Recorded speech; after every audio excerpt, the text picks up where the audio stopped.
الحمد لله رب العالمين وبه استعين واشهد ان لا اله الا الله وحده لا شريك له واشهد ان محمدا عبده ورسوله صلى الله عليه وعلى اله وصحبه وسلم تسليما كثيرا.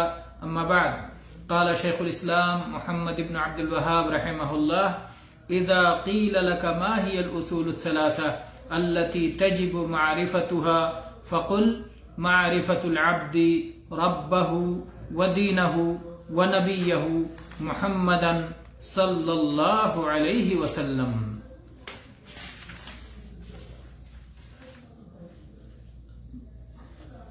گرامی قدر مشاہدین، جیسا کہ آپ حضرات جانتے ہیں کہ شیخ الاسلام محمد بن عبد الوہاب رحمہ اللہ کی کتاب الاصول الثلاثہ، وہ رسالہ جو در حقیقت بہت سارے رسائل کا مجموعہ ہے، ہم دھیرے دھیرے پڑھ رہے ہیں، جس میں ہم اس عبارت تک پہنچ چکے ہیں جو ہم نے ابھی آپ کے سامنے پڑھا، جس میں شیخ الاسلام سوال و جواب کے انداز میں 3 اصولوں کی تعلیم دے رہے ہیں.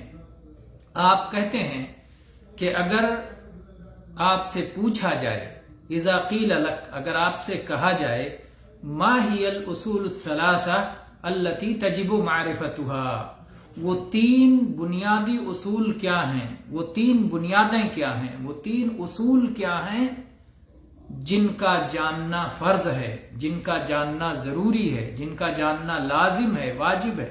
وہ کیا ہیں 3 اصول؟ اصول یہ اصل کی جمع ہے. اصل کہتے ہیں عربی میں بنیاد کو، اساس کو، جڑ کو، جس پر دوسری چیزوں کی تعمیر ہو. بنیاد پر دیوار کی تعمیر ہوتی ہے، جڑ پر شاخیں پھوٹتی ہیں جڑ کے ذریعے سے. تو اسی طرح سے یہ 3 بنیاد ایسے ہیں، یہ 3 باتیں ایسی ہیں کہ جن پر دین کی باقی ساری باتیں اسی پر قائم ہیں، اسی سے نکلتی ہیں. جیسے بنیاد پر دیوار کی تعمیر ہوتی ہے، ویسے ان 3 باتوں پر دین کے بقیہ مسائل کی تعمیر ہوتی ہے.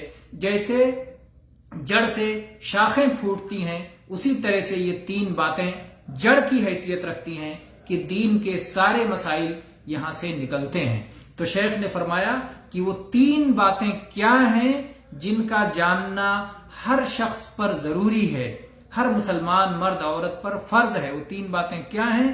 شیخ نے کہا جب یہ سوال کیا جائے تو اس کا جواب دیتے ہوئے کہو معرفت العبد ربہ ودینہ ونبیہ محمدا صلی اللہ علیہ وسلم. ایک بندہ اپنے رب، اپنے مالک، اپنے خالق کو پہچانے، اور ایک بندہ اپنے دین کو پہچانے، اور ایک بندہ اپنے نبی محمد صلی اللہ علیہ وسلم کو پہچانے.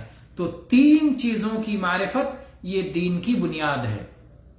رب، پالنہار، پروردگار کی معرفت، دین کی معرفت، اور اپنے نبی اور رسول کی معرفت، محمد صلی اللہ علیہ وسلم کی معرفت. تو 3 چیزوں کی معرفت حاصل ہونا یہ وہ 3 اصول ہے. ایک معرفت ایک اصل ہے. رب کی معرفت ایک اصل ہے، دین کی معرفت ایک اصل ہے، محمد صلی اللہ علیہ وسلم کی معرفت ایک اصل ہے. ان 3 کو شیخ نے کیوں مخصوص کیا؟ اس لیے کہ یہ دین اسلام کی اساسی باتیں ہیں، انہی پر ہمارا دین قائم ہے.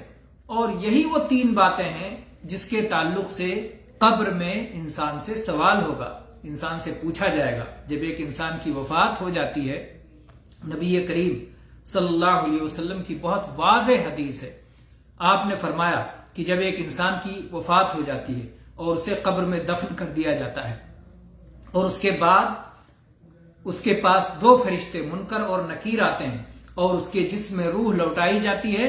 پھر وہ اس سے پوچھتے ہیں کہ تیرا رب کون ہے، تیرا دین کیا ہے، اور تیرے نبی کون ہے. یہ 3 سوال پوچھتے ہیں، اور انہی 3 سوال کے جوابوں پر اس کی ثبات قدمی یا اس کی کامیابی اور ناکامی کا دار و مدار ہوتا ہے. تو بہرحال ہم انشاءاللہ اگلے دروس میں ان کی تفصیل کریں گے اور اس کے بارے میں آپ کو تفصیل سے بتائیں گے.